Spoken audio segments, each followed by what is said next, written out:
Morning students, फिर एक बार आप लोगों का स्वागत है एचएमबी केमिस्ट्री क्लासेस में। और कल हम लोगों ने थर्ड चैप्टर इलेक्ट्रोकेमिस्ट्री को समाप्त किया था और उसी से रिलेटेड आज हम लोग कुछ प्रॉब्लम देखेंगे, एक्सरसाइज प्रॉब्लम। पिछले क्लास में हमने इन टेक्स्ट का सभी प्रॉब्लम बतला दिया था और कल मैंने बोला था एक्सरसाइज आप लोग खुद से बनाए, जहां कोई दिक्कत हो तो पूछे। कुछ छात्रों ने प्रॉब्लम भेजा है तो आज हम लोग उस प्रॉब्लम के बारे में डिस्कस करेंगे। Question number 3.3, depict the galvanic cell in which the reaction Zn plus 2Ag plus gives Zn2 plus 2Ag take place. तो गैल्वेनिक सेल आपको लिखना है, गैल्वेनिक सेल बनाना है जिसमें यह रिएक्शन दिया हुआ है। फर्दर सो पुनः आप दर्शाएं, first which of the electrode is negatively charged. इसमें कौन सा इलेक्ट्रोड निगेटिवली चार्ज्ड होगा।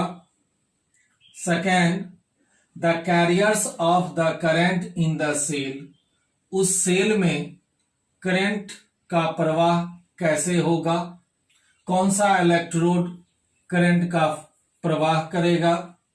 And third, individual reaction at each electrode, प्रत्येक इलेक्ट्रोड पर इंडिविजुअल रिएक्शन को दर्शाना है।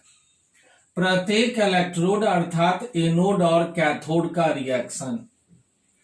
तो ये आपको दिया हुआ है रिएक्शन, सेल रिएक्शन दिया हुआ है। तो इस रिएक्शन के आधार पर पहले आप इलेक्ट्रोड रिएक्शन को लिखें ताकि आप आसानी से गैल्वेनिक सेल को बना सकते हैं।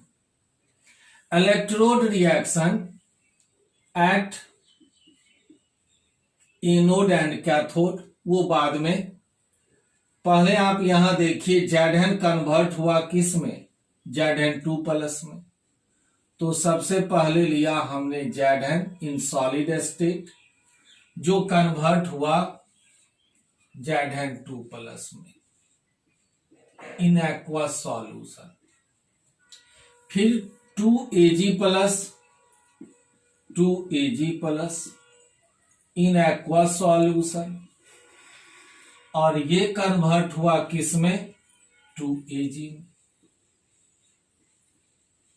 पहले इतना तो लिख लिया। अब रिएक्शन को बैलेंस कीजिए। यहां Zn पर कोई चार्ज नहीं है जबकि यहां 2 प्लस है। 2 प्लस मीन्स इधर 2 इलेक्ट्रॉन कम है, इसलिए आप इधर 2 इलेक्ट्रॉन ऐड कर देंगे, जोड़ देंगे, ताकि 2 प्लस यहां से 2 माइनस, ये न्यूट्रल हो गया, इधर भी न्यूट्रल हुआ। तो यहां पर आपने देखा इलेक्ट्रॉन जब भी राइट साइड रहेगा मीनिंग इलेक्ट्रॉन लॉस हुआ। इलेक्ट्रॉन लॉस हुआ मीन्स यह प्रोसेस ऑक्सीडेशन, यह प्रोसेस ऑक्सीडेशन हुआ। और ऑक्सीडेशन याद कीजिए, आप पढ़े थे हमेशा एनोड पर होता है, इसीलिए यह एनोड का रिएक्शन हुआ। तो ये स्पष्ट हुआ ये एनोड का रिएक्शन है। अब ये सेकेंड रिएक्शन में यहां फिर आप देखते हैं 2 पॉजिटिव चार्ज है, 2 प्लस, तो इसीलिए इधर लेफ्ट साइड 2 इलेक्ट्रॉन को प्लस कर देंगे ताकि यहां 2 प्लस 2 माइनस न्यूट्रल, इधर भी न्यूट्रल। अब लेफ्ट साइड यह इलेक्ट्रॉन है, बाईं तरफ इलेक्ट्रॉन है, इसका मीनिंग हुआ इलेक्ट्रॉन गेन हुआ।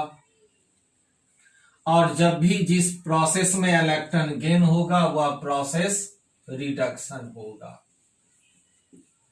और फिर हम लोगों ने पढ़ा था रिडक्शन हमेशा कैथोड पर होता है, ये कैथोड का रिएक्शन हो गया। ये हुआ क्वेश्चन नंबर 3 का जवाब, individual reaction at each electrode, anode और कैथोड का रिएक्शन। अब गैल्वेनिक सेल आप बना सकते हैं। वैसे भी याद करिए, गैल्वेनिक सेल में एक ट्रिक हम आपको बताए थे और वह था लोन। ये ट्रिक आपको याद रखना है। लोन का मीनिंग हुआ लेफ्ट साइड। लेफ्ट साइड हमेशा एनोड रहता है, बाईं तरफ एनोड रहता है, और एनोड निगेटिव टर्मिनल होता है, और एनोड पर हमेशा ऑक्सीडेशन होता है। तो ये एक ट्रिक याद रखिए गैल्वेनिक सेल के लिए। तो अब लेफ्ट साइड एनोड रखना है, बाईं तरफ एनोड। एनोड क्या है? Zn2+।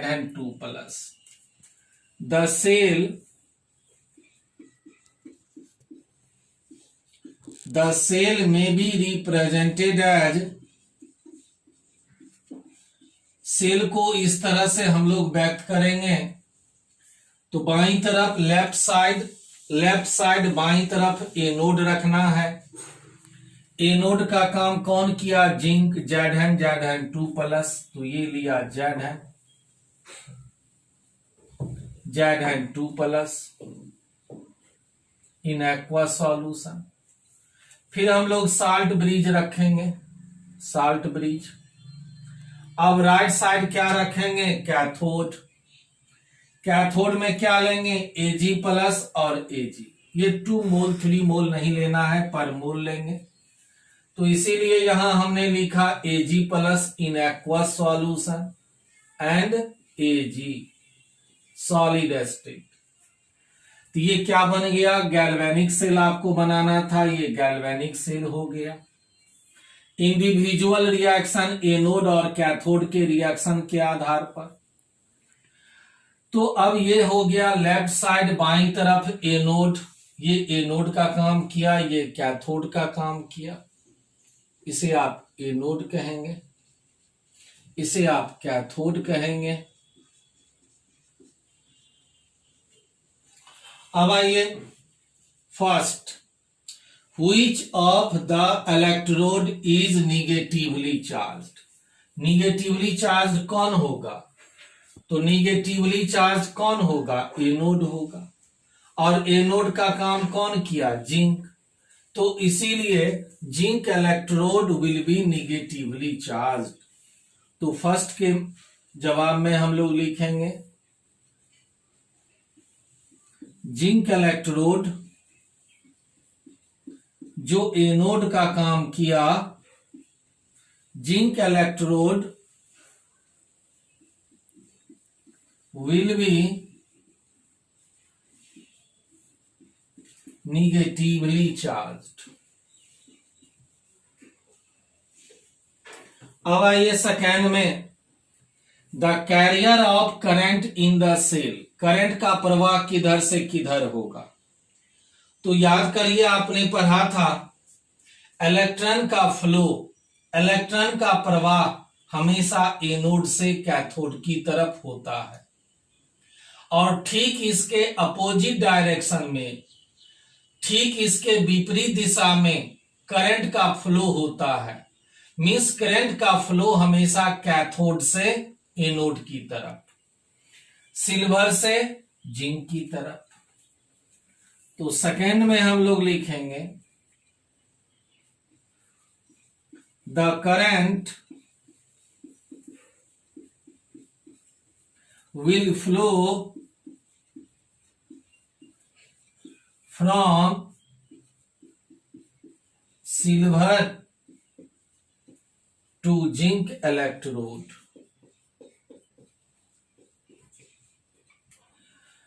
तो करंट का जो फ्लो होगा, करंट का जो प्रवाह होगा, वह हमेशा सिल्वर से जिंक की तरफ, सिल्वर से जिंक की तरफ, कैथोड से एनोड की तरफ। तो यही था question number 3.3। Next question,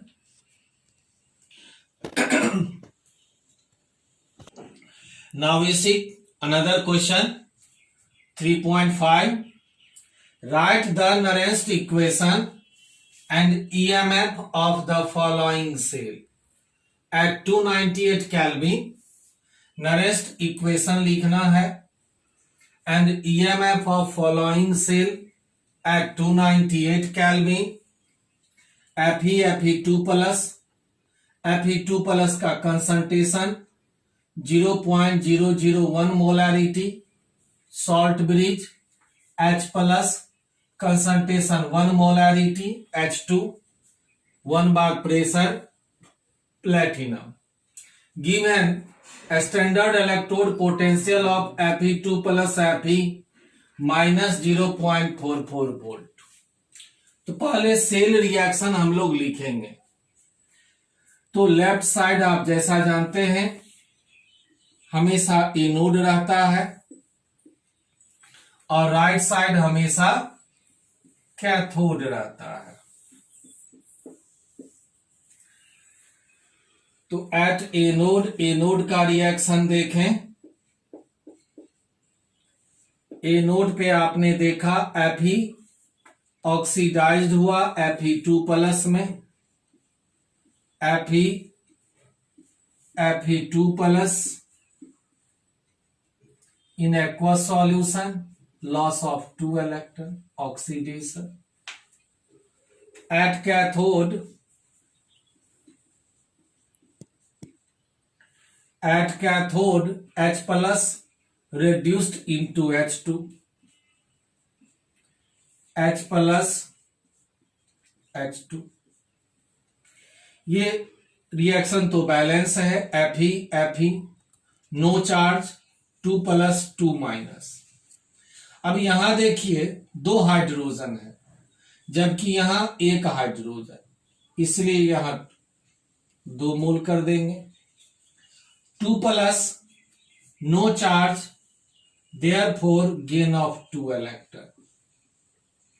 number of electron भी सेम है 2 electron loss 2 electron gain.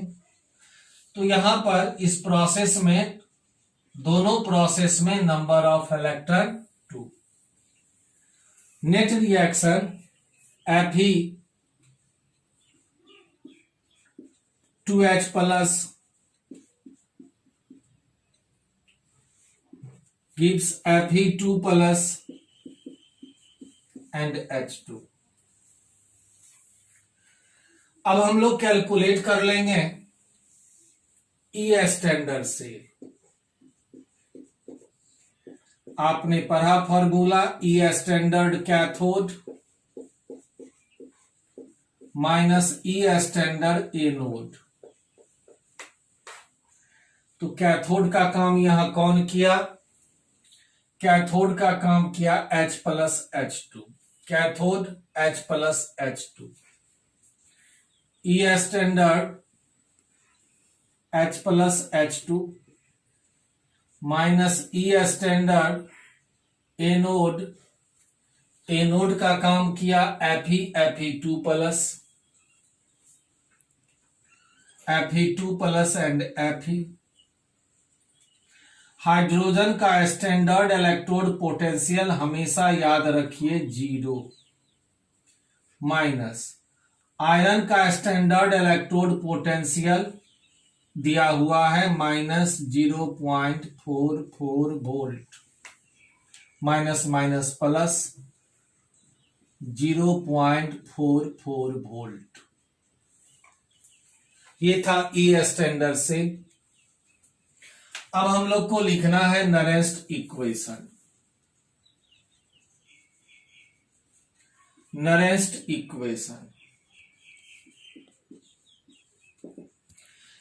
Equation आप पढ़े थे।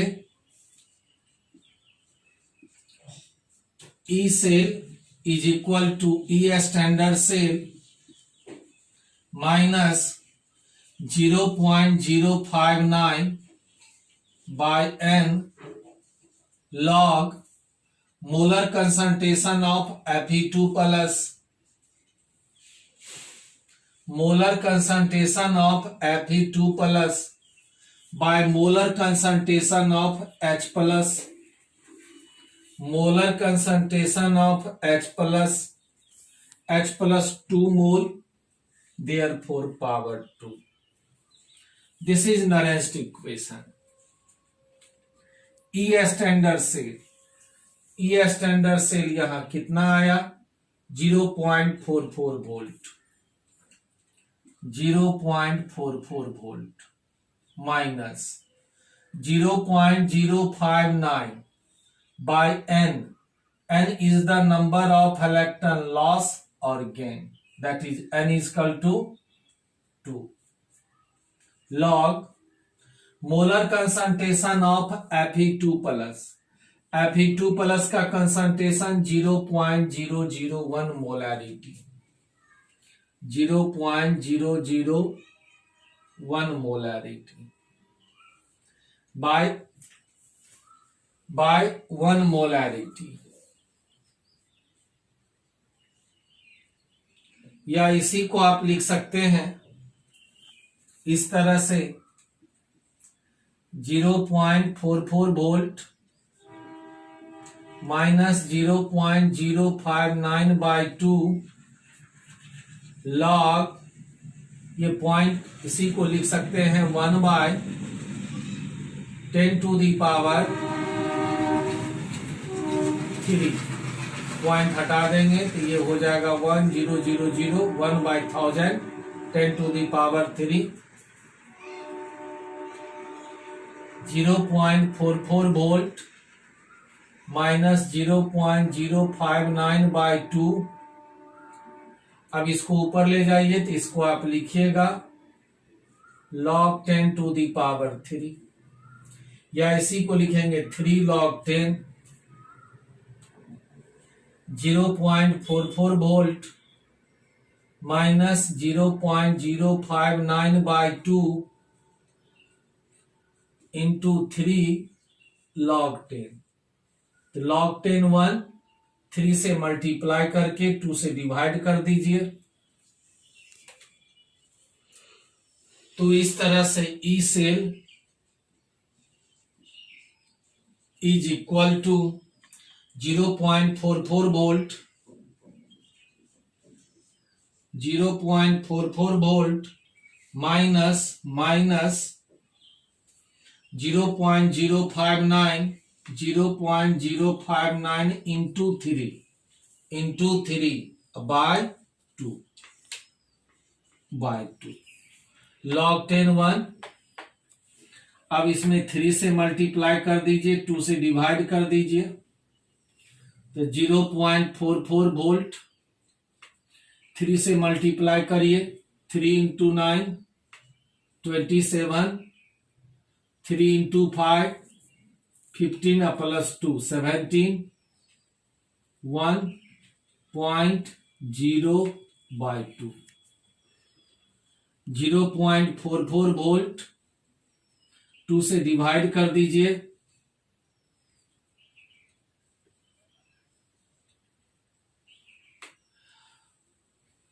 अब इसमें से इतना माइनस कर दीजिए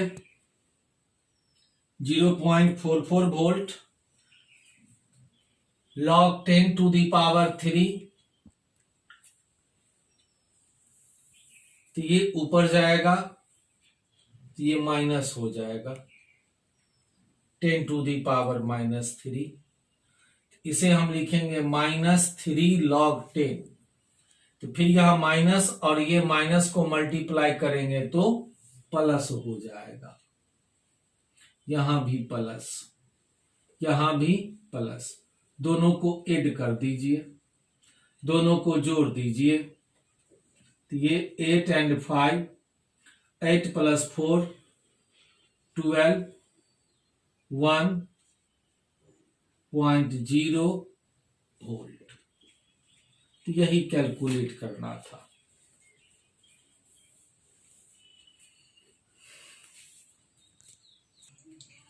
Another problem, question number 13. How much electricity in terms of Faraday is required to produce 20 gram calcium from molten calcium chloride? तो कितनी फैराडे इलेक्ट्रिसिटी की आवश्यकता होगी ताकि 20 ग्राम कैल्शियम को प्राप्त किया जा सके मोल्टेन CaCl2 से। तो यह CaCl2 कैल्शियम क्लोराइड आयोनाइज्ड हुआ Ca2 plus and 2Cl minus. This Ca2 plus दो पॉजिटिव चार्ज, इसीलिए 2 इलेक्ट्रॉन गेन करेगा, कन्वर्ट होगा कैल्शियम में। यहां पर कैल्शियम आयन 1 मोल है।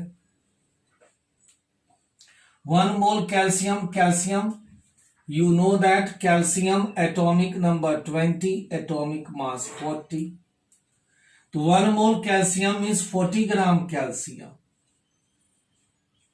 40 gram calcium required 2 Faraday of electricity. Since 40 gram calcium required 2 Faraday electricity.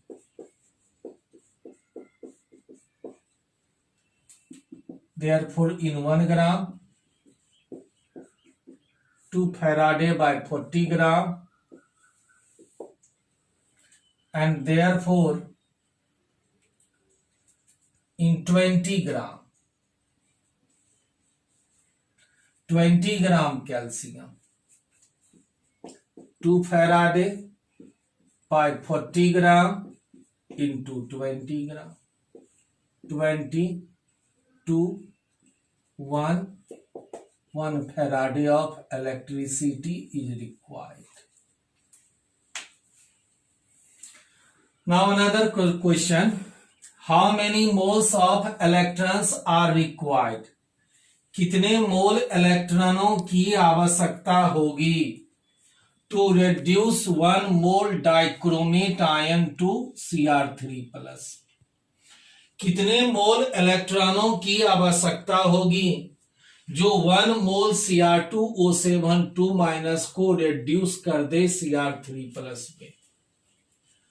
तो Cr2O7 माइनस ये कन्वर्ट हुआ Cr3 प्लस में।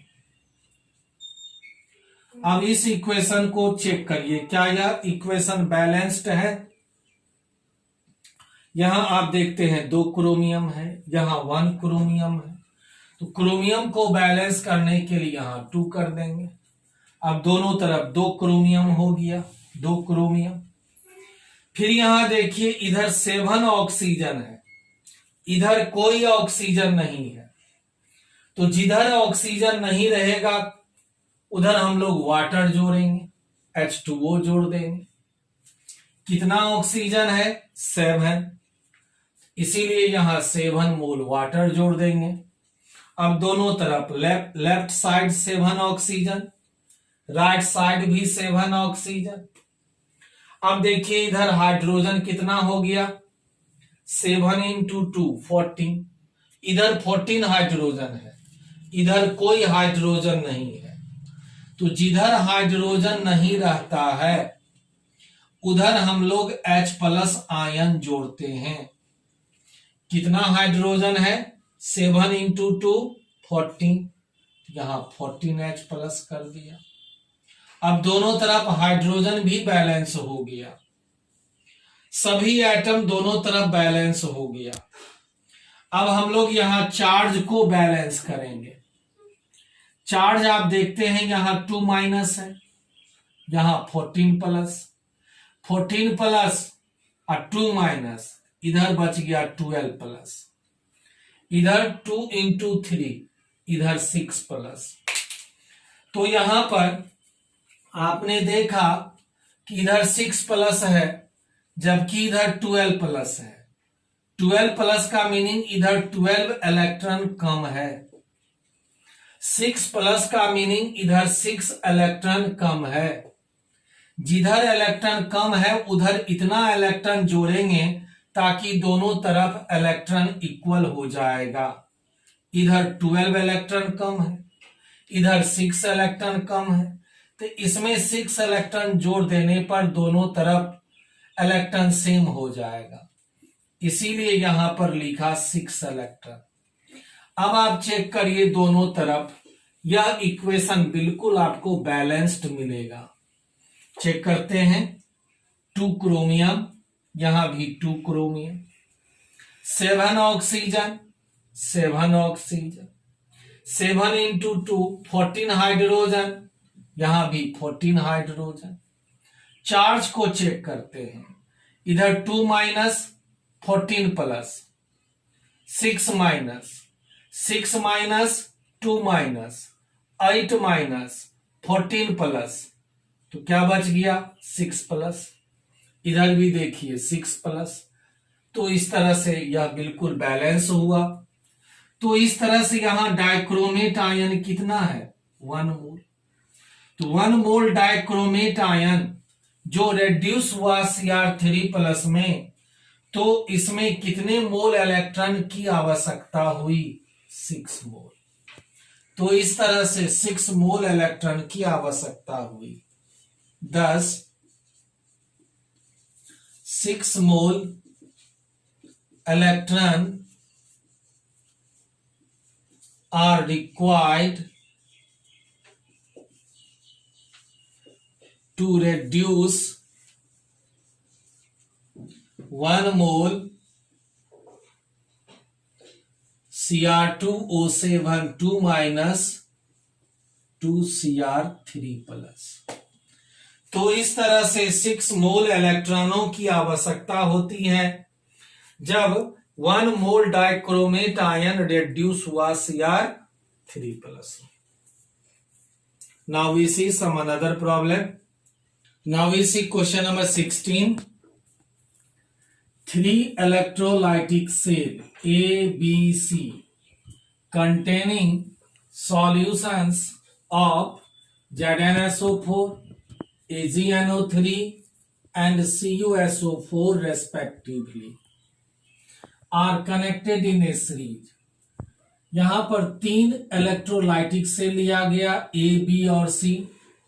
कंटेनर A में रखा गया ZnSO4, B में रखा गया सिल्वर नाइट्रेट सॉल्यूशन और कंटेनर C में रखा गया कॉपर सल्फेट सॉल्यूशन, और तीनों को कनेक्ट किया गया एक सीरीज में।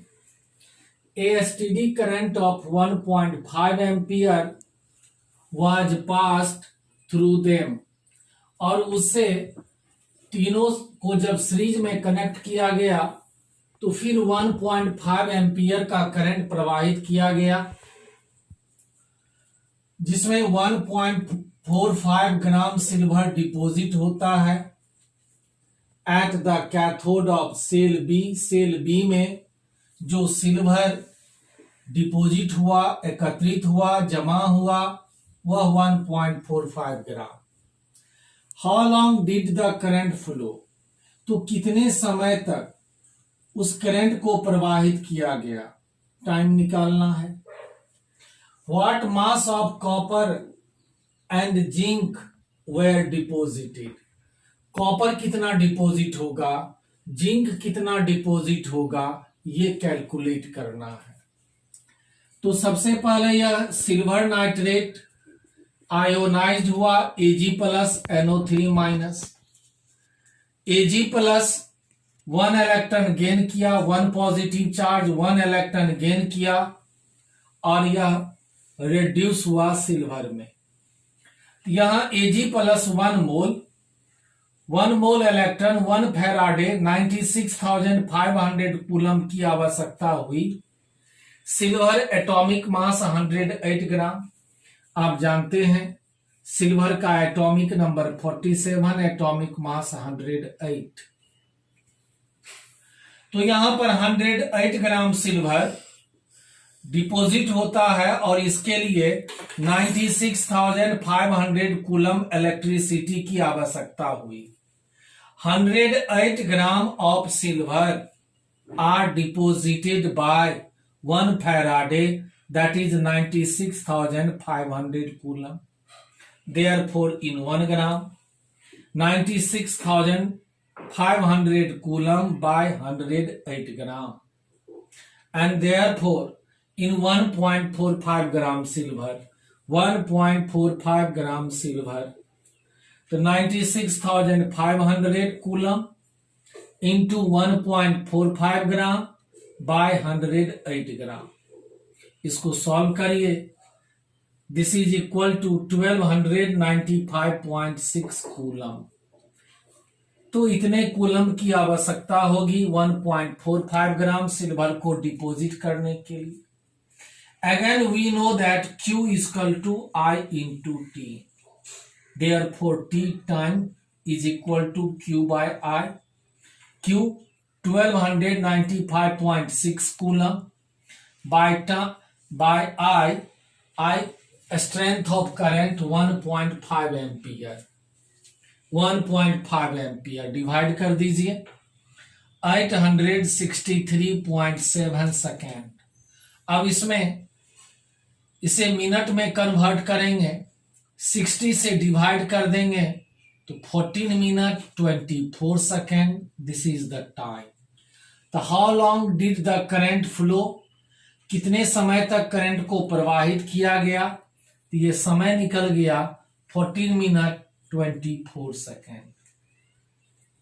अगेन अब मास of copper and mass of zinc calculate करना है।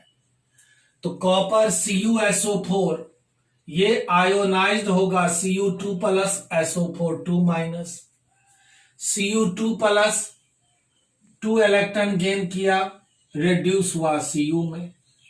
Copper atomic mass 63.5 gram, 2 mole electron that is 2 Faraday. तो 2 Faraday means 2 into 96,500 coulomb deposit 63.5 gram copper, therefore 1 coulomb, and finally 1295.6 coulomb, 1295.6 coulomb, 63.5 gram by 2 into 96,500 coulomb into 1295.6 coulomb। इसे solve करेंगे। This is equal to 0.426 gram copper deposit होगा। This is another answer. Similarly इसी तरह से अब हम calculate करेंगे कितना मास सिल्वर डिपॉजिट होगा। तो ZnSO4 आयोनाइज्ड होगा Zn2 plus SO4 2 minus, Zn2 plus 2 electron gain किया, रेड्यूस हुआ जिंक में। Zinc atomic mass 65 gram, 2 mole electron that is 2 Faraday. 2 Faraday means 2 into 96,500 coulomb deposit 65 gram zinc. Therefore in 1 coulomb and 1295.6 coulomb, this is equal to 65 gram by 2 into 96,500 coulomb into 1295.6 coulomb. This is equal to 0.436 gram zinc. तो इतना gram zinc deposit होगा। तो ये था question number 16। Now we see question number 10. The conductivity of sodium chloride at 298 Kelvin has been determined at different concentration and the results are given below. Sodium chloride का conductivity जो निर्धारित किया गया अलग अलग कंसंट्रेशन पर, वो नीचे दिया गया है।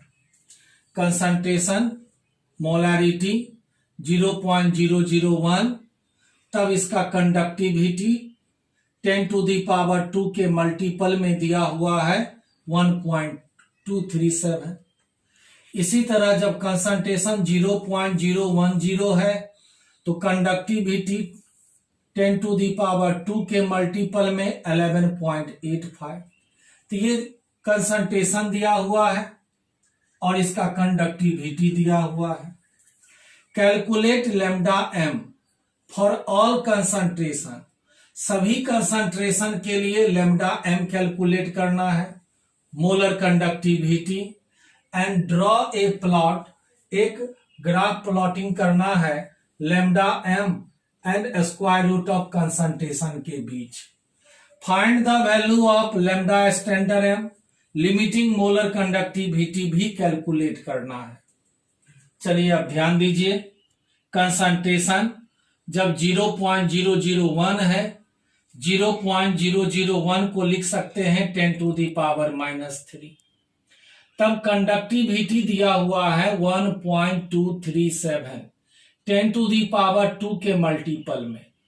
तो यहां कंडक्टिविटी, इसको आप राइट साइड ले जाएंगे तो यहां हो जाएगा डिवाइड 10⁻²। तो इसी को लिखेंगे 1.237, आइए ऊपर चला जाएगा तो 10⁻²। तो ये कंडक्टिविटी आया साइमन पर मीटर में। इसको कन्वर्ट करिए साइमन पर सेंटीमीटर में, तो 1.237 इंटू 10⁻⁻4, 100 से डिवाइड कर दिया।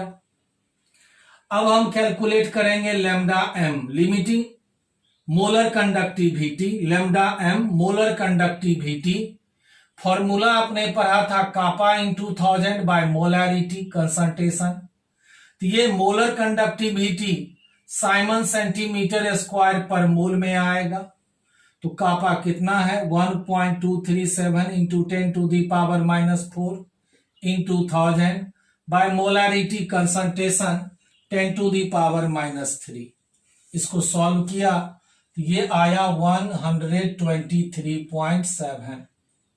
अब स्क्वायर रूट ऑफ कंसंट्रेशन, इसका स्क्वायर रूट आप निकालेंगे तो ये आएगा 0.0316। इसी तरह से जब कंसंट्रेशन 0.010 है, इसे लिख सकते हैं 10⁻⁻2। तो कंडक्टिविटी 11.85, 10⁻² इधर मल्टीप्लाई है तो फिर यहां डिवाइड हो जाएगा, डिवाइड 10⁻² या इंटू 10⁻²। ये आया साइमन पर मीटर में। इसको कन्वर्ट किया साइमन पर सेंटीमीटर में, 11.85 इंटू 10⁻⁻4। फिर लैम्डा एम निकालेंगे, कापा इंटू 1000 बाय मोलैरिटी। कापा कितना 11.85 10⁻⁻4 इंटू 1000 बाय मोलैरिटी, मोलैरिटी 10⁻²। इसको सॉल्व किया तो ये आया 118.5, ये लैम्डा एम मोलर कंडक्टिविटी। अब इसका स्क्वायर रूट निकालेंगे तो ये आएगा 0.100।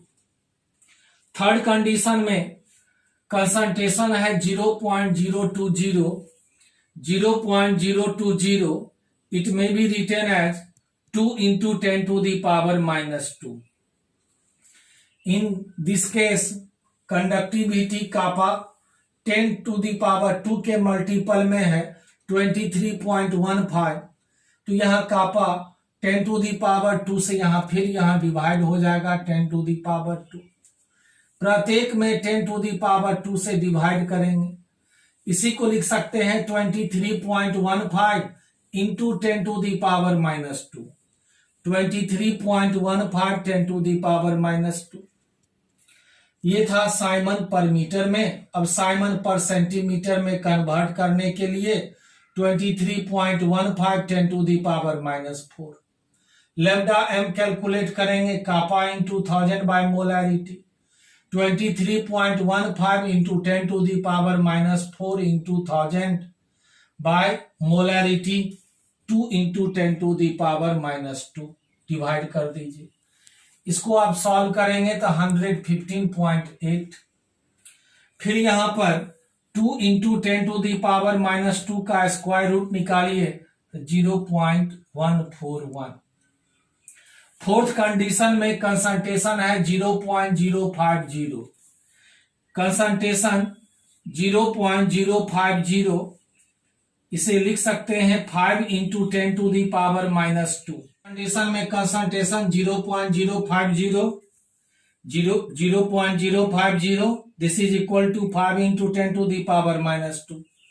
conductivity 55.53 by 10 to the power 2, therefore into 10 to the power minus 2 per meter.